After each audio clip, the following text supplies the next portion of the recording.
Hi, this is Lisa Torres from Access Homeopathy. I wanted to say thank you so much to everybody for liking, for following, for expressing an interest, for calling to inquire, for sending emails. That's great. That's what we're here for. And tonight I wanted to continue with the series about preventive healthcare and management.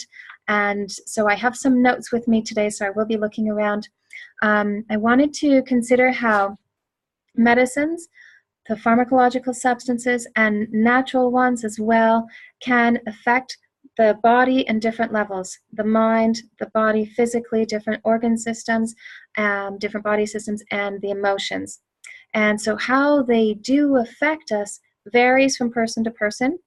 And that this means that it's not only that illness is an individualized experience, which we've spoken about before, we'll speak again about soon, but also that medications, herbs, supplements, and nutrients can also affect us differently. So if we consider, for example, this is the Compendium of Pharmaceuticals and Specialties. This is an old version, the 2011 version. They're now available online, so you don't have to lug around these big books. www.drugs.com is an easy one that's quite complete if you go to the professional section. And what you can find there, if we take, for example, an antidepressant medication, those medications are among the most commonly prescribed category for the ages 25 to 44, according to Stats Canada. Cymbalta is one of those. It is an SSNRI, which is a selective serotonin and norepinephrine reuptake inhibitor. And so what that does is it affects the brain so that we are no longer depressed. However, there are also side effects for it. And when you go into a manual like this, you will find many pages. It will go on, and you can get this online now. But you see all of these in these categories, those are different body systems which this medication can affect. It is not only pharmacological substances that affect different body systems. This reference here, for example, is one of 3 from the Clark Practical Materia Medica. It's 3 volumes, but we have several pages here for Mercurius, and that is, I'll take this one right here, goes on, and this part here that's about the mind here, and then we have different symptoms, the head, the ears, the eyes, the nose, the mouth. And so in homeopathy there's quite a lot of detail on what happens in these different systems as well. Then we can also take a look at natural medicine. Natural medicine produces another big heavy book, Natural Medicine's Comprehensive Database. Again, this one is older because they make them online now, so you can go to the Natural Medicine's Comprehensive Database online. They charge, though, much, they charge. So, but you can still get some information there. And what you'll find there is that also if we take, for example, St. John's wort, and here it talks about the mechanisms of action, and then it goes into the various reactions and studies that are being done and that talk about the various reactions in the different body systems. It doesn't mean that everybody feels these different reactions. It's not the case.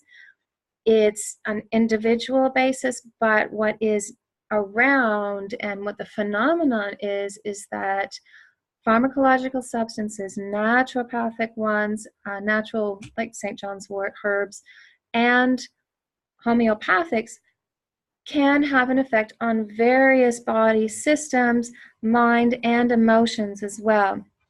If we're going back to the homeopathic, for Mercurius, we have, it can affect excitement, it can affect distraction, instability of ideas, there can be lots of tooth pain, we can have great anguish as well.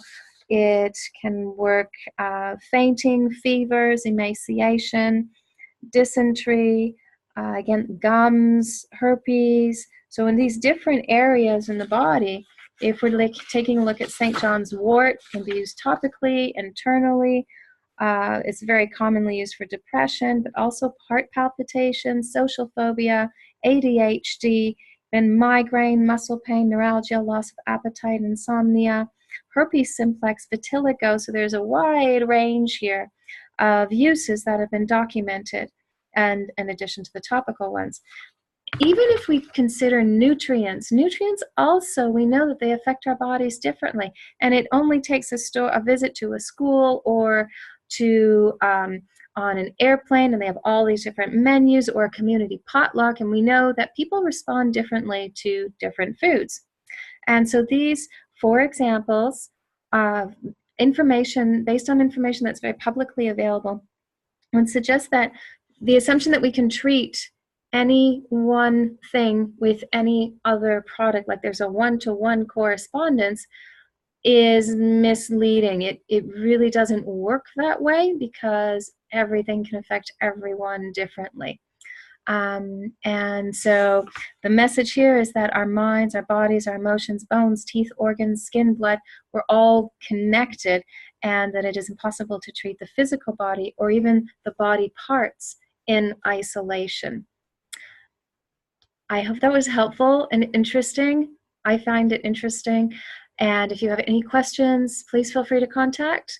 The website is www.accesshomeopathy.ca. Have a wonderful day. Take care.